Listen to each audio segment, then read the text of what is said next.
with all the festivities of the Christmas season, I figured instead of a homily this New Year's Eve and day, I'd like to share some thoughts on my first 6 months. It is exactly 6 months since I moved to Holy Trinity, and it has been 6 months since Father Losicki moved to Gretna. Change is necessary for growth, and in this case, in both he and I, as we take up our role of pastoring in new cultures and new climates, we both are growing tremendously. I've noticed a few things since I've been here, and I'd like to share my impressions. Kind of like an opportunity for you to look in the mirror.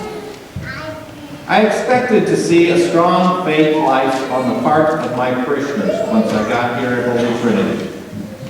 I expected to see that because of the strong rural base that exists here. Faith and closeness to the land go hand in hand. Holy Trinity is not so large that you can't know a lot of people in your parish and see them frequently throughout the week. And it is not so small, it's not so large, however. It is large enough, however, that you can disappear a little bit and not quite get involved. It is a great parish. It is filled with many faithful Catholics who have a real Orthodox connection to their church. My expectations have been fulfilled. Because of the very strong affiliation with Catholic school education, I have seen much effort and sacrifice and dogged efforts to keep our schools strong, healthy, and paid for. A lot of wonderful effort goes into this, and it meets with success year after year. The gala and the truck raffle come to mind in ways that stand out for me. I lived through the truck raffle. I'm waiting to be able to live through the gala. Once I get my arms wrapped around all of our efforts, I'll be able to bring my own ideas and talents to the table. But for now, there's just a lot to absorb. One event that takes place in the life of this parish that I believe forms a climate of unity that I feel exists here is HT Camp, a long-standing tradition and event that brings all of our kids together and the help of older kids in both of our schools and adults as well. I have not yet experienced this, but I have noticed the effect of it already. People have referred to it. I've even heard it come from my seniors as I read their essays. I believe the parish has placed faith first in this, and it has led to a smoothing of the things that keeps any of us from feeling second class or maybe too big for our britches. I'm aware of my role as a pastor in the midst of this dynamic, and I want to make sure that I am doing all that I can for the faith formation of all of our families and their children. Liturgy is at the heart of a parish, the very reason for a parish's existence. It is alive and well here at Holy Trinity. All the ministries are healthy and growing, and I appreciate being able to flow with my own idiosyncrasies. As you know, not all pastors are created identical. But I will do all I can to support the talents that are here, especially the musical talent, because building for the future is critical to keep liturgy alive in the generations to come. Now I'd like to share with you some ideas that I have for the next 6 months, to keep you informed and to help you have a sense of the direction I want us to go. When I first started writing these things, I created a title in my file, New Year's Resolutions. But these are more than just resolutions or promises or thoughts, kind of like I'm going to start using the treadmill. Yeah, right. These are more things I think that will be happening. With the changes in office personnel, the liturgical scheduling will experience some changes. We'll be investigating some software changes that will help make the work of the office people less burdensome, but will call for all of our ministers to become more proactive in terms of communicating availability. The software I'm looking at would include email reminders to you when you are scheduled to minister. Now this is a work in progress and it will take months to investigate and implement, so just stay tuned. Secondly, in the new year, we will be presenting to you some needs that are requiring attention.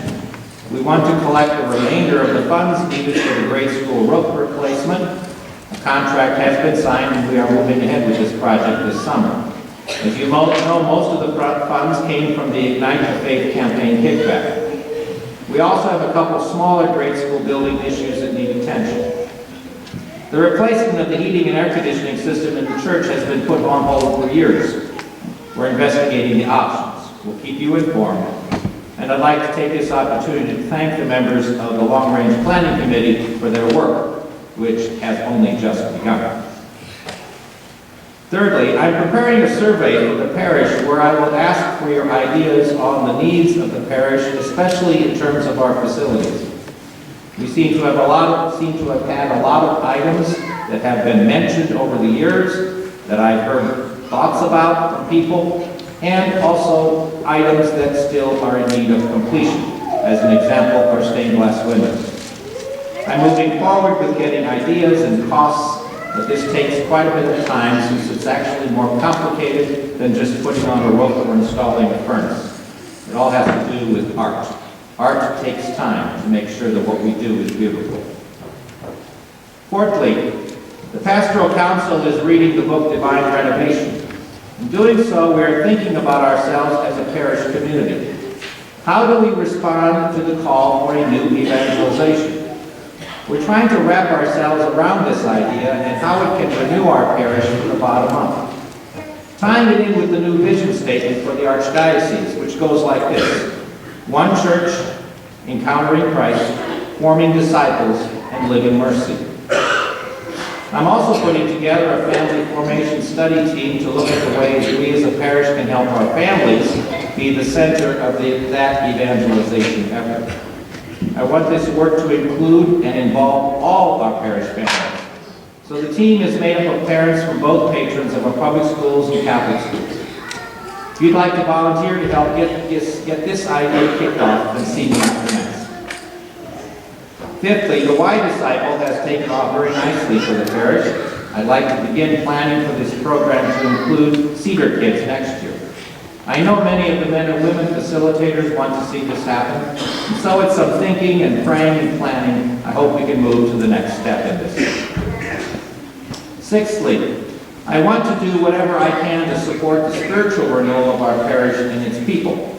Still, one of the best ways for this to happen in our area is to attend a CEC weekend and to follow up with the small group meetings with support the faith growth that's achieved in such an experience.